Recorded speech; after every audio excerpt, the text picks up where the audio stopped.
Good morning. What is today? Tuesday? Is this the third Monday this week? I don't know. Anyway, I hope you're having a good week. Hope your week's going better than mine. Now, it ain't real bad. Let me just start with that. It ain't been real bad, but I got lots of just stuff going on. It's like, what in the world is happening here, right? Anyway, so I hope your week is going a lot better than mine. So, and like I said, it's not anything big, but do you ever feel that way? Like there's just like feels like you're surrounded with stuff, right?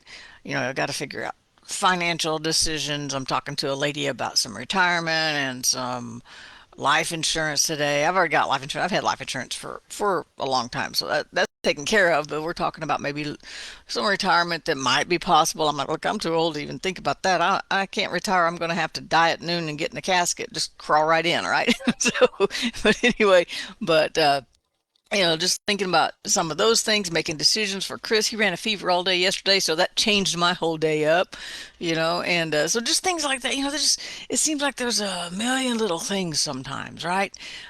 There's decisions to make with relationships and our social lives, and then there's our religious lives, and our decision, our just a day-to-day decisions, and just so many different arenas with friends, with our career, with even reading the word. When are we going to work that in? Do I turn my phone off? What am I going to do for work? And just trying to juggle. You ever just feel like you're juggling like 900 different things all at once?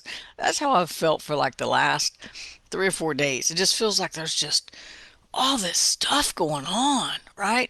And it can be hard to find peace in that because you're it's kind of like, I think there's an old saying about putting out fires or something. You try to put this fire out, then there's one over here, and you got to put that one out. By then, there's one over here and one over there. Which one do you put out first, the bigger one or the little one, to get this one taken care of? And, yeah, and you can feel like your days can feel like that sometimes. Like you're just running around emotionally putting out all these fires, right?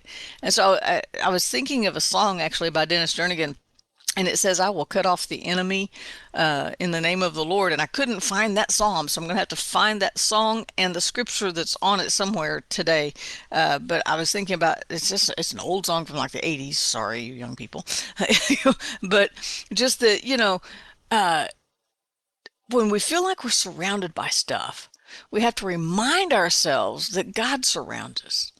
And sometimes if you've ever been hunting, and I have only been like twice because I can't kill an animal, but but if you've ever been hunting, sometimes you use a decoy, and so it's kind of like all the things that are just vying for our attention all day long are decoys to keep us from focusing on God's word, to keep us from focusing on His peace, to keep us, just all, for me, it keeps me all hyper, and I'm so busy thinking I can't get anything else done. It feels like, right? And I got lots of stuff, and I get lots of stuff done. I got lots of stuff to do, and so do you, right? And so it can feel like it's more of a lot of distractions.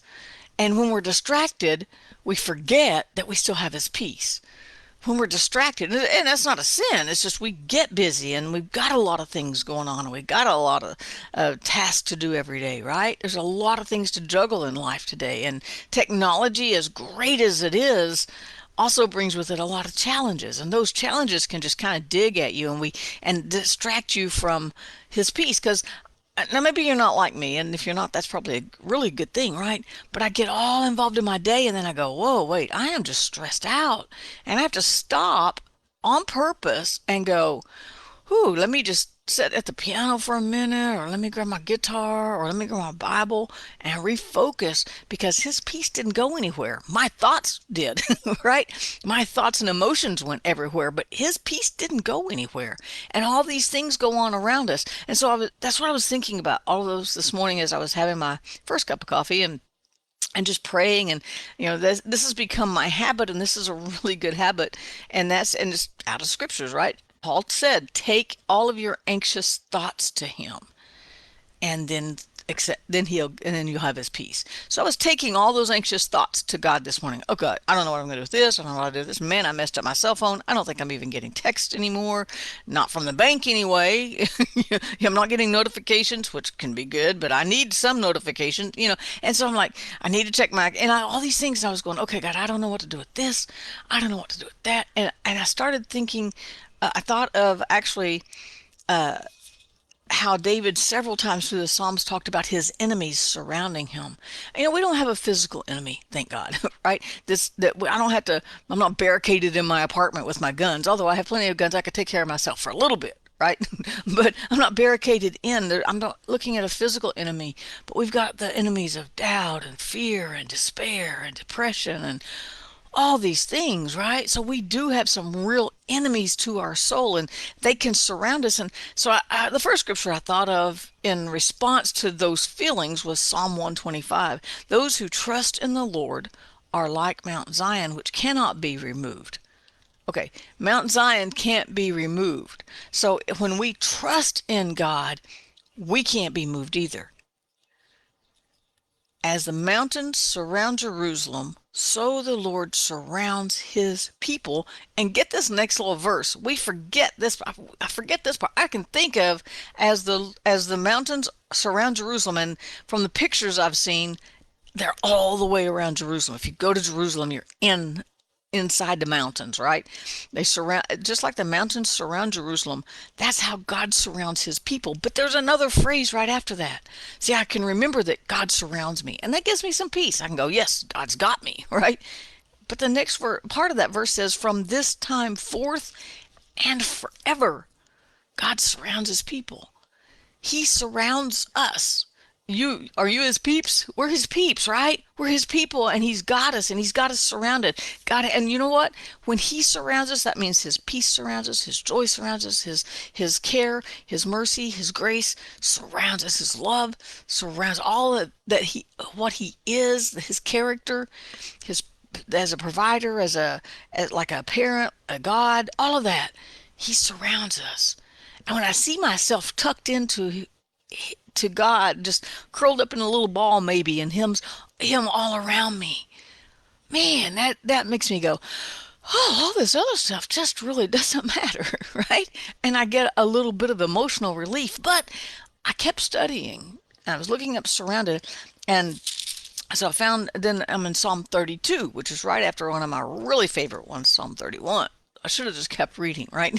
Anyway, and part of it, I wanted to go to the surround verses, but when you go back just a little bit, it says, everyone, for this cause, he who is godly can pray to you in a time when you may be found. In a flood of great waters, they shall not come near him. Now remember, that's right out of Isaiah 43, that when we go through the waters, they won't overcome us. When we go through the fire, we won't be burned. Is that what it says? So out of Isaiah 43, so all of our scriptures tie back together. Isn't it amazing how God just surrounds us with what we need when we need it? And then I go on to the surround parts of Psalm 32. You are my hiding place. I have to say, God's my hiding place. I just crawl up in his peace, right? It says, you will preserve me from trouble. You will surround me with songs of deliverance. And that was the scripture I was looking for this morning, because I was like, I need some songs of deliverance. I need some songs of peace. I need to know that God surrounds me right here and right now, right? And then, but what was cool was, as I read through the rest of the verses here in Psalm 32, on down it says in verse 10, but he who trusts in the Lord, mercy shall surround him. Isn't that amazing that as I was searching for the scriptures about God surrounding us, I actually found a new one. His mercy surrounds us.